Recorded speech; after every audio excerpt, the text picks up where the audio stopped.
I have something to read at the top, and then happy to open it up to your questions. The United States condemns in the strongest terms the terrorist bombing inside a mosque today in Diyala province in Iraq. Attacks against innocent people are reprehensible. That this attack occurred in a place of worship and during the holy month of Ramadan is especially despicable and cowardly, and exposes the nature of those perpetrating these attacks. Our condolences go out to the victims of these attacks and their families. With that, Deb. I've got a couple. There's a report that Robert Lady, who's the former station chief, the CIA station chief in Milan, who was in Panama, being detained on a conviction in reference to a rendition case out of Italy, that he's on a plane bound for the United States. Do you know what his status is, and can you tell us what his situation is? It's my understanding that he is, in fact, either en route or back in the United States, but beyond that, I have no further details. Do you know when he left? I don't have any further details. Okay, and also the Latin American media is reporting out about a call that Secretary Kerry had with the foreign minister in Venezuela, and they're saying that, you know, he was sort of, I think they were using the word threatened him with,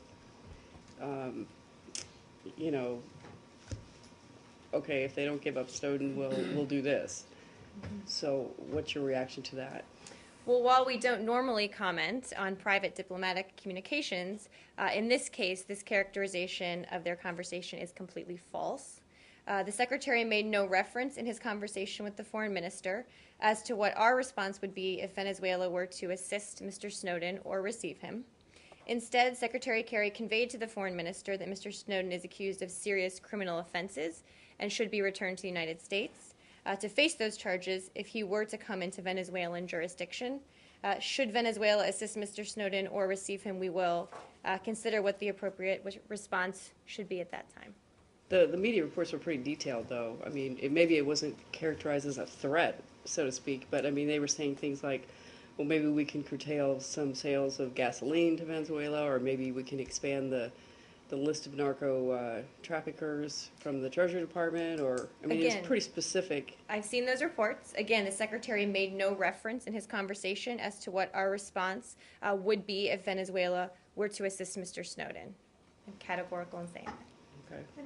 Can you clarify, the Kremlin today said it's unaware of any plans for Snowden to seek Russian citizenship. Have you got, and then the Interfax agency actually said that Snowden's request for Russian citizen will be processed from a Kremlin spokesman. Do we know what the status is? Has, as the years followed up, has the ambassador spoken to them? I don't have any update for you on Mr. Snowden's status on those reports, other than to say that we continue to have diplomatic conversations about our position on Mr. Snowden. That hasn't changed, but I don't have any update on those reports. Can we stay in Russia a bit? I was wondering if you have any further comment on the jailed opposition leader in Russia, and whether the ambassador, at what level has this been taken up with the Russians? Has the ambassador expressed his, or put out a statement that's that, or expressed his opinions on it? We expressed our opinion quite clearly yesterday from here. I can check on what level the engagement's being done on the ground. We do note the provisional release of the opposition leader and his co-defendant today pending appeal, but remain very disappointed, of course, by the conviction and sentencing. Because there have been protests against this disrupting the G, well, it's not disrupting, at the G20.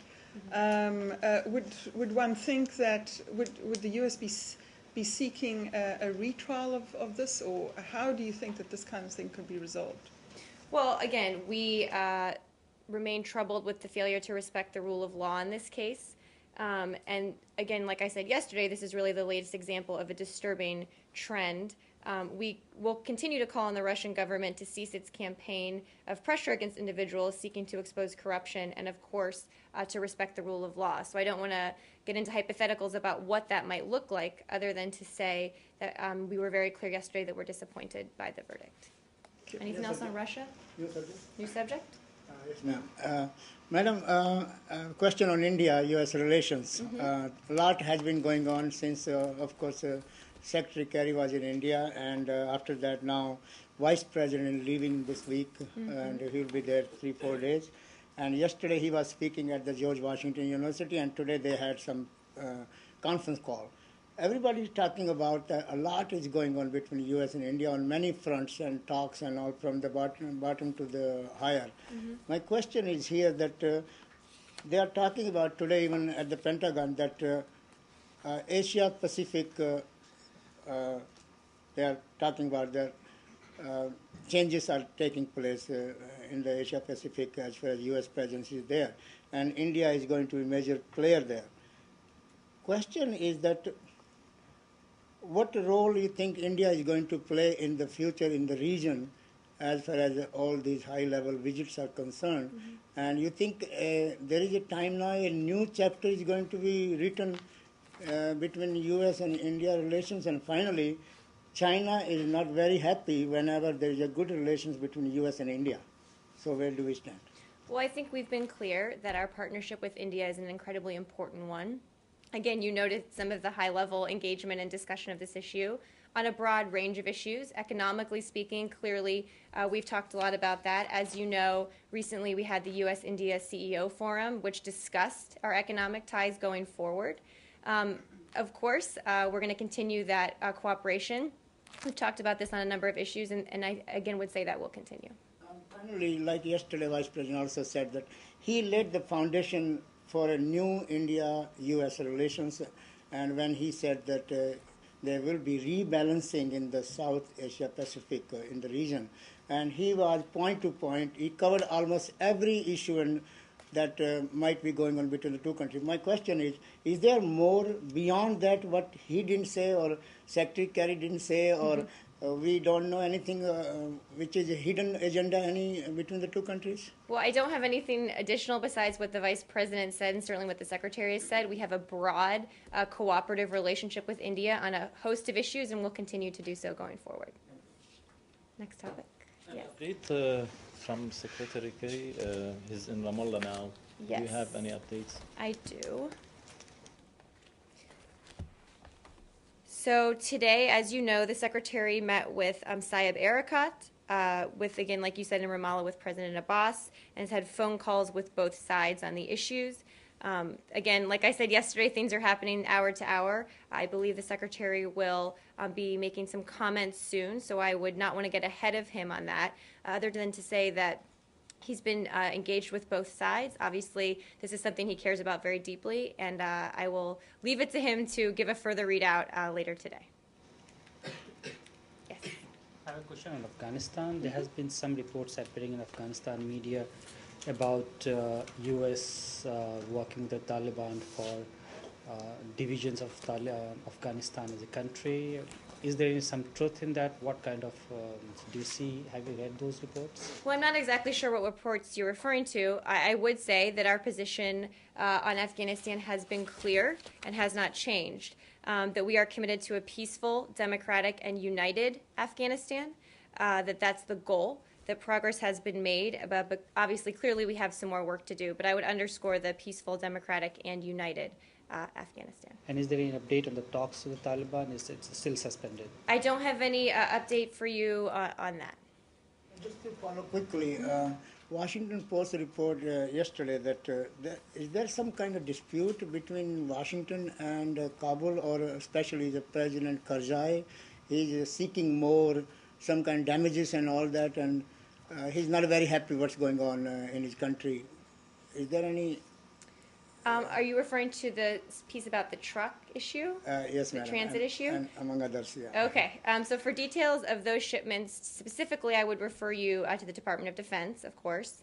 I think it's also worth pointing out that we are committed to working with President Karzai, and that we've said our goal is a stable, peaceful, united Afghanistan. As you know, there's much more work to do there, but we do feel that some progress has been made, but we will continue working on it going forward. And finally, Washington has faith and trust in him to run the country or to bring stability and peace and freedom? Well, we've been working with President Karzai. He was elected as president of Afghanistan. We will continue working with him. As you know, there are also elections coming up next year. So we will work with the elected government of Afghanistan on these issues going forward. And the visa talks still remain suspended? Let me see. Well, the formal negotiations have been suspended. We continue informal discussions with the Afghans on a bilateral security agreement. As the president said in January with President Karzai, we have two goals going forward. These discussions are going to be part of what that looks like post-24. So these informal talks, discussions are through the same principles we're holding the negotiations? I'm not sure what the makeup is of those discussions, other than to say that they continue. Do you have any idea when these negotiations will resume formally? I wouldn't want to speculate on that.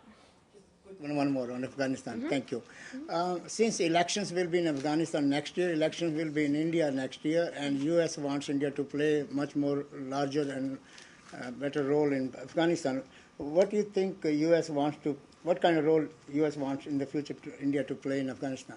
Well, I think we've been clear, broadly speaking, that we want all of Afghanistan's neighbors, everybody in the region, to play a constructive role to help Afghanistan as it moves towards, again, peaceful, stable, democratic, united system. So we've been clear about that, and we'll continue to be, no matter who wins the elections going forward. Yes. Hi. I have a question about Congressman Wolf claims that trusted sources have told him that the State Department has demanded that its DSS agents and other survivors of the Benghazi attack sign additional non-disclosure agreements about their involvement. And I know he sent a letter to the secretary. Can you confirm his claims? And if so, why was it necessary to sign new forms as recently as this summer? So as part of their employment, most department employees sign the Classified Information Non-Disclosure Agreement. However, the department has not asked employees, I would stress not asked employees, to sign any separate non-disclosure agreements regarding events in Benghazi. And I will repeat again that the department has not and would not prevent any employee who wants to tell their story to Congress from doing so. Yes, Saeed. Yeah, sorry for being late. I know I missed the talk about Secretary Kerry, but let me go back to it, if I may, and ask you if the Palestinians, as they tell me, that they're quite adamant on the conditions that they're placing, that they be released of the prisoners, that there would be some sort of recognition of the 67 borders. What is the Secretary hoping to accomplish by going to Ramallah and meeting again, as he's doing now? Well, again, I said he is in Ramallah meeting with President Abbas and met this morning with Saeb Erekat as well. Broadly speaking, we've been clear that the goal at some point is to get everybody back to negotiations. But I also mentioned that the Secretary will be making some remarks, I believe, shortly, so I don't want to get ahead of him in those specifics. Okay, now, Prime Minister Netanyahu always invokes the fact that he has to contend with a coalition that represents different political orientations and points of view. Abbas has the same problem. He has to contend with Palestinian factions that are from the far left, the communists and the Popular Front and so on, to the Islamists and all these things. So he is unable to convince them. Why there seems to be an understanding to the political sensitivity among the Israelis and not so for the Palestinians? Well, the Secretary has been clear throughout this process that he believes both sides, that both leaders are working with him in good faith. Obviously, he understands they each have their own political situations to deal with, but his focus has been on the fact that both of them are working with him in good faith and want him to continue engaging on this. So I wouldn't want to characterize it in the way you have, other than to say that he's been working with both sides in that way. And lastly, to sort of augment that good faith, why can't the Secretary get the Israelis to agree at least to stop settlement in the outposts? Things that the United States have, historically taken a staunch position on. Well, I'm not going to get into specifics of what the discussions are privately happening right now between the Secretary and each of the sides. Again, he'll be speaking shortly and we'll discuss those issues. I wouldn't want to get ahead of where he will be. Thank you. Thank you. Yes? He will be speaking from Jordan or Ramallah? I believe he will be speaking from Jordan, but I don't have all the specifics. I know it's a continually moving situation on the ground. Does the United States have any schedule to talk with the Cuban government regarding the issue of Panama North Korean ships? I don't have any update for you on those discussions. Yes. Yes. I want to follow up here. A Reuters investigation has shown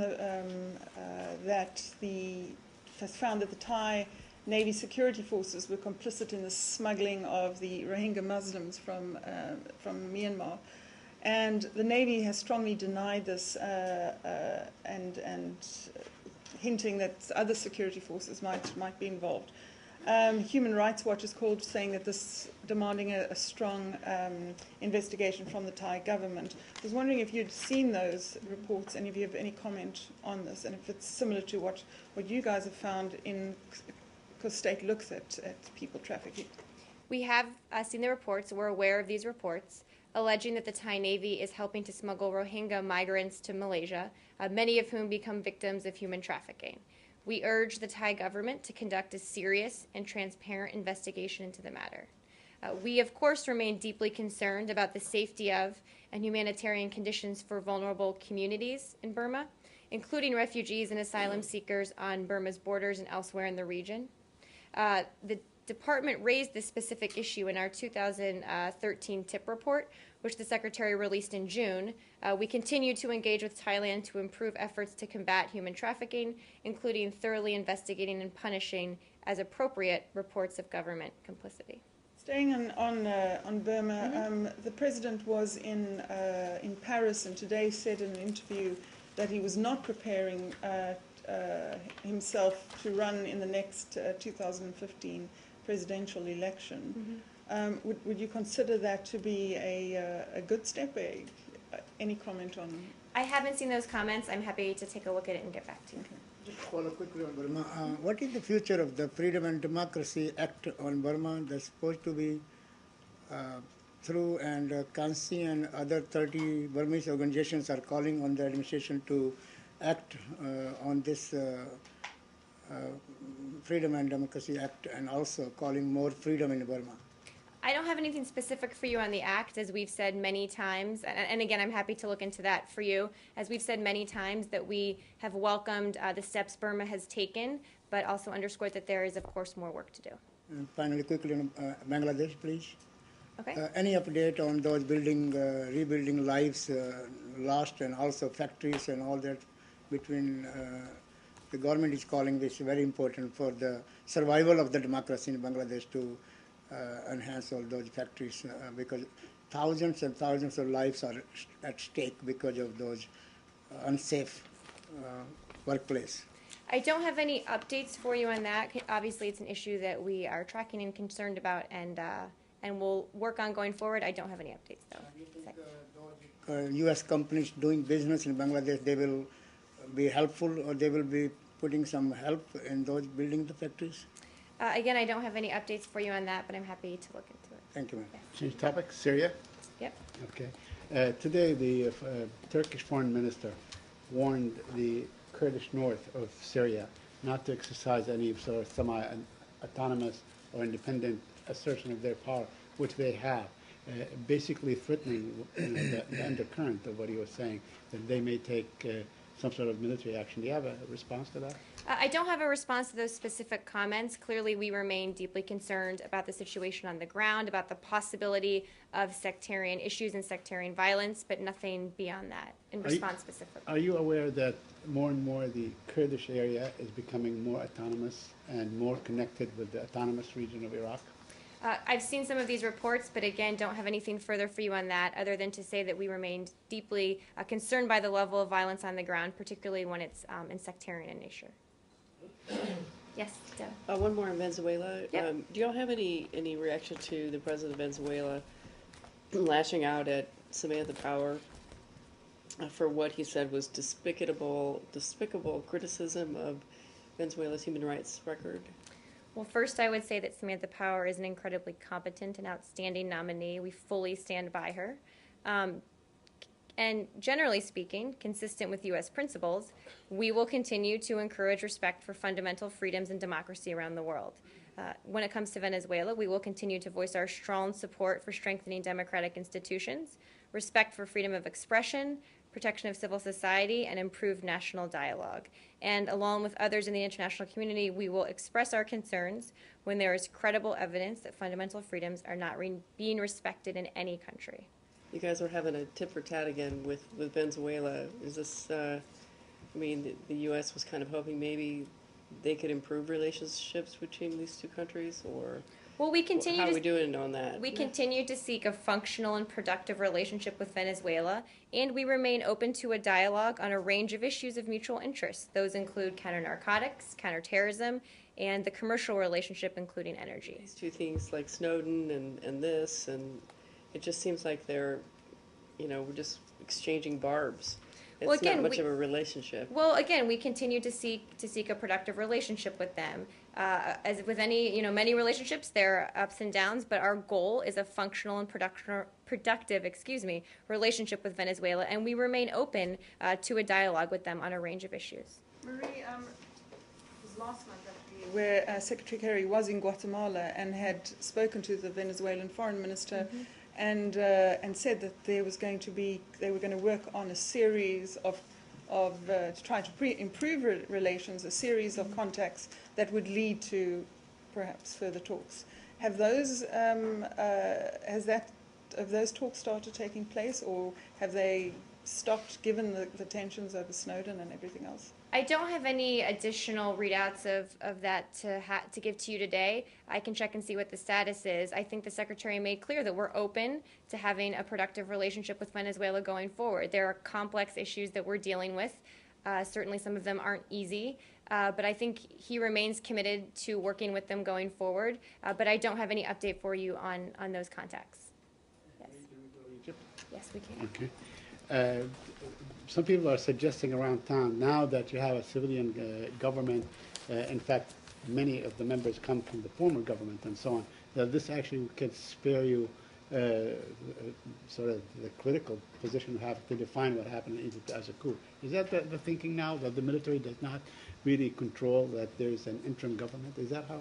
Is that what is likely to happen? In terms of the determination on that, that's still ongoing. That process is still ongoing. We're going to continue to say the same things we've said about what we are pushing for in Egypt, which is, of course, sustainable, inclusive democracy. But you do see what is happening as a transitional political entity, correct? Rather than a military entity? Rather than what? I'm sorry? Rather than a military entity.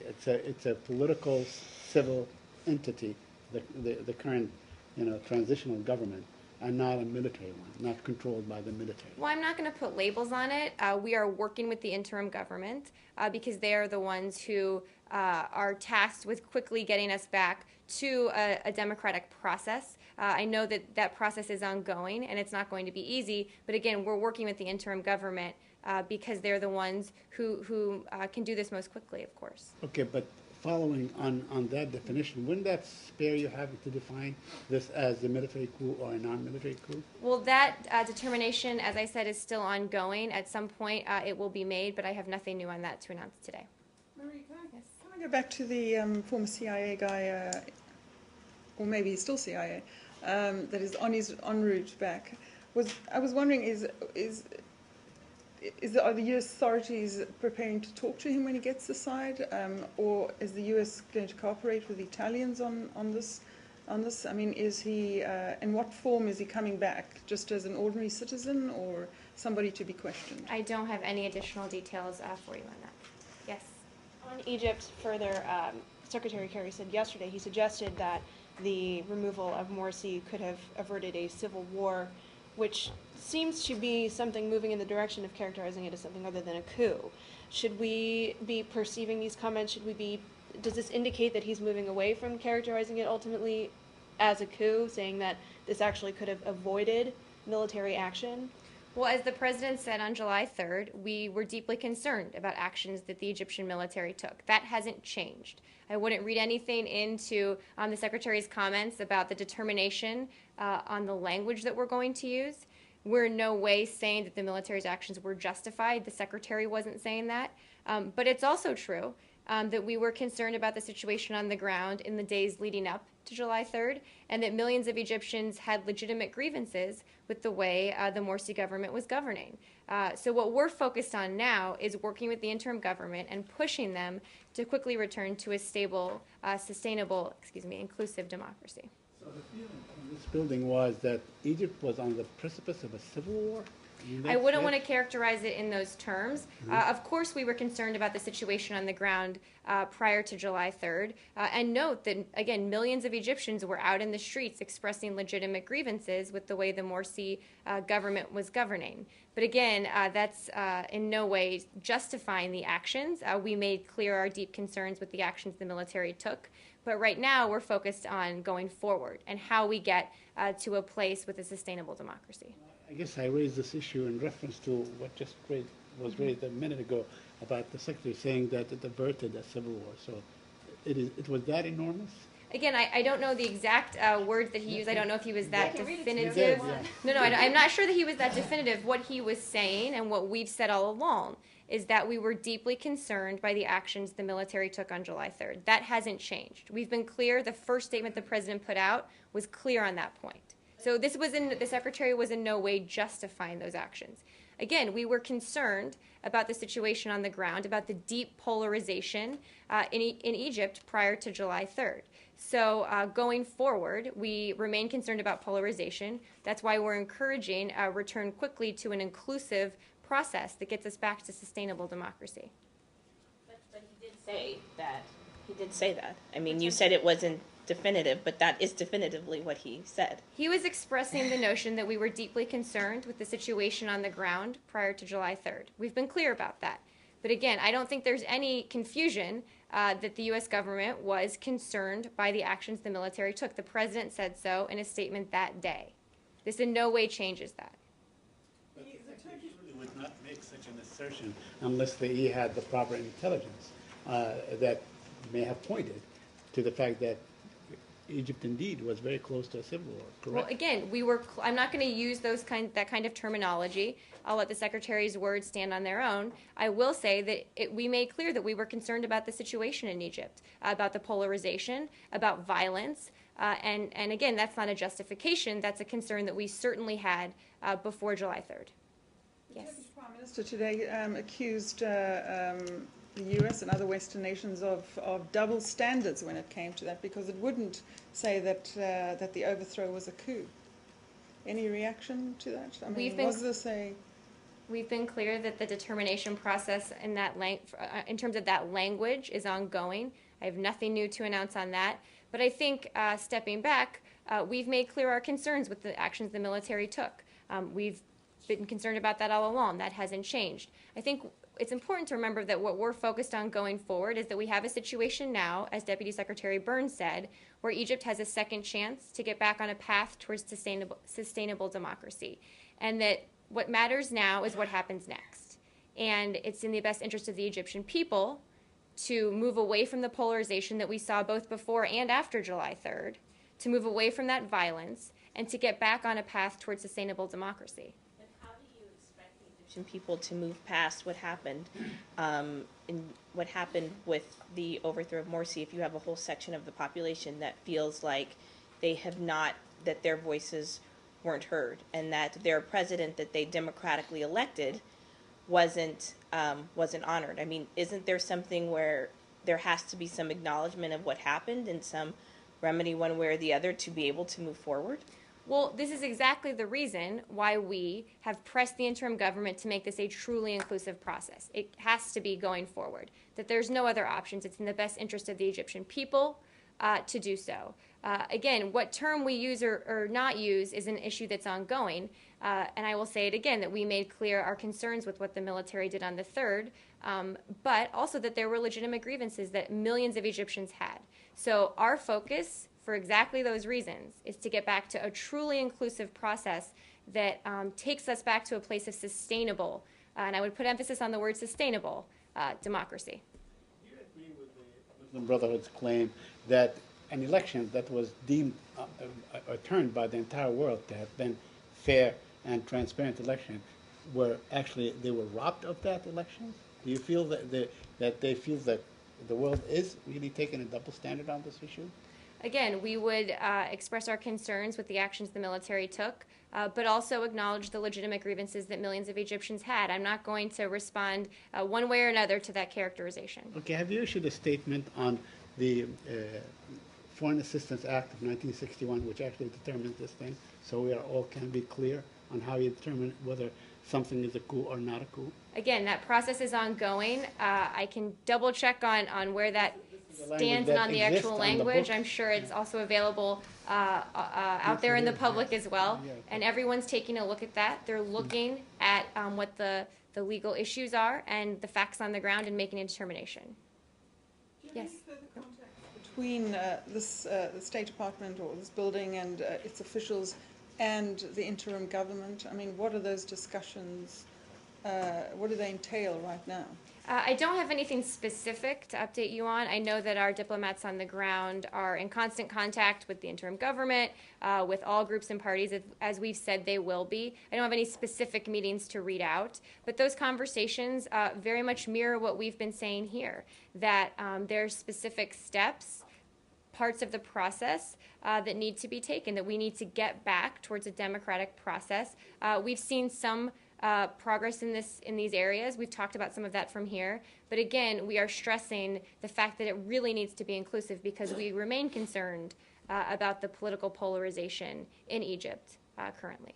Do you have a reaction to the speech by the interim president yesterday? I don't have any specific reaction to the speech. Thank you. Yes. On the CIA Panama case, are you in contact with the Italian authorities to, or will you be, to make sure that this doesn't happen again? I have no further details for you on that case. Are you concerned this might happen again somewhere else? I have no further details for you on that case. How do you characterize the stubbornness of the Italian authorities in pursuing this case? I'm going to say it again. I have no further details for you on that case. Is this a big problem or not in the bilateral relations with Italy? Do you just want me to keep saying it? Yes, please. I have nothing further for you on this case. Let's move on. Thank you. Fine. Does the administration support the new Iran sanctions that are being worked on in Congress? These are the ones that were recently approved by the House Foreign Affairs Committee. I don't have anything specific on that particular legislation. I'd have to check into that and get back to you. Clearly, sanctions, both multilateral and unilateral sanctions, are a key part of our policy vis-a-vis Iran. We think it's one of the main pressure levers that we have to get them back to the table, but I don't have a specific comment on that legislation. Would you be more willing to just wait and see how the new president responds to like the P5+1 talks? Again, nothing specific in response to that legislation. Of course, we're waiting until the new president's sworn in. We will see how what he does once in office. We don't want to prejudge that at this point, but the overall point is that the Iranians know what they have to do. We had a meeting last week of the P5+1. As you know, Wendy Sherman was there. We remain unified on this issue. We'll continue to apply pressure, but I wouldn't want to get ahead of an inauguration that hasn't happened yet for their president. But generally, are you wanting to hold off on putting more sanctions on, or? I don't want to characterize it one way or the other in terms of when new sanctions might or might not be applied. Yes. Can I just get a quick clarification? So will the State Department be responding to Congressman Wolf's inquiry saying that his claims are completely false and inaccurate? I actually haven't seen his letter. Again, I told you what our policy was, and I wouldn't want to speculate on how we'll respond, but clearly we are committed to working closely with Congress on this issue going forward. So how many State Department employees, how common is it to sign a non-disclosure agreement? I don't have a number for you. Wouldn't want to guess at a percentage. I think it's probably fairly common. In addition to security clearances? So most State Department employees, I will characterize it that way, most State Department employees signed the Classified Information Non-Disclosure Agreement. Most employees here signed that. And no one signed it recently relating to their The Benghazi? department has not asked employees to sign any separate non-disclosure agreements regarding events in Benghazi. Is there anything that the department could do to bring this Benghazi issue to an end, or do you expect to be responding to this issue day after day through the next 2 or 3 years? Well, what we're focused on right now, we talked about this a little bit yesterday, is the importance of embassy security going forward and securing our people and our facilities around the world. We are continuing that conversation with Congress today. We will continue working with Congress as questions about this issue arise, of course. But in terms of what our focus is on going forward, it's really how we best secure our people in the future. Are there any concerns about Congress cutting the budget for the State Department? Currently, that is like in their current form. Well, I made some of those concerns clear yesterday, and I'm happy to do it again today. We were concerned about, and we remain concerned about the proposed budget cuts, which we would consider devastating to the State Department budget. As I said, it would include a 41% cut to economic and development assistance, which could impact our assistance programs all around the world in very negative ways. So our concern on that remains. I don't have anything further other than that. Yes, on China's human rights. On China, human rights activist. You said here yesterday that U.S. government has openly urged China to release immediately the prominent scholar and human rights activist Dr. Yu Zhiyong, I think. Have you received any response from China, or have you raised this issue with China to China? I don't have any details on that at this moment other than what I said yesterday. Thank you. Yes? Just to follow up quickly, have you had a chance to look at Senator Rubio's letter to the Secretary calling for certain reactions and actions on both the DPRK and Cuba? And does the department intend to respond, or have they already? I don't have any update from yesterday. I haven't seen the letter. Broadly speaking, of course, we are committed to the process that's undergoing right now. There's a process underway that is a UN-led process to determine what violations potentially occurred with this ship that was interdicted in Panama. I don't have anything new on that. Clearly, we're committed to seeing this process go forward, but I'm not going to speculate on what outcomes that process might lead us to. Rubio's letter speaks to more than just the UN process. It speaks directly to U.S. policy towards Cuba and whether there should be a cutting back on people-to-people programs, whether there should be a cutting back on engagement. I understand you said you haven't seen the letter yet. Do you have any idea? Are you waiting till Secretary Kerry gets back for him to look at the letter when you might respond to that? Well, I don't have a timeline for when a potential response might come. In general, we believe that it's important to increase people-to-people ties between the United States and Cuba because it's in the U.S. national security interest to do so. So broadly speaking, that guides our policy. We'll continue going forward. But the other day you said that there was that Panama had asked for U.S. assistance in this issue. What does that assistance look like? I don't have any further details for you on that today. So are you waiting for the UN process to be completed before you... I mean, it's just unclear to me what that assistance would be if yesterday you said there was not a team that had gone down to help them. What possibly can the U.S. be doing? Well, the U.S. has broad capabilities that we could possibly use to assist, technical capabilities, expert capabilities. Again, I don't have any specific details for what that might look like in this situation. Yes? Mr. Lodman visited to North Korea, and he have a mission to bring out Kenneth Bae from North Korea. Do you have any information of his mission? Why he have to go to North Korea? Did he hear any discussion with the State Department or government officers? I don't have any details for you on that. I'm sorry. Yes?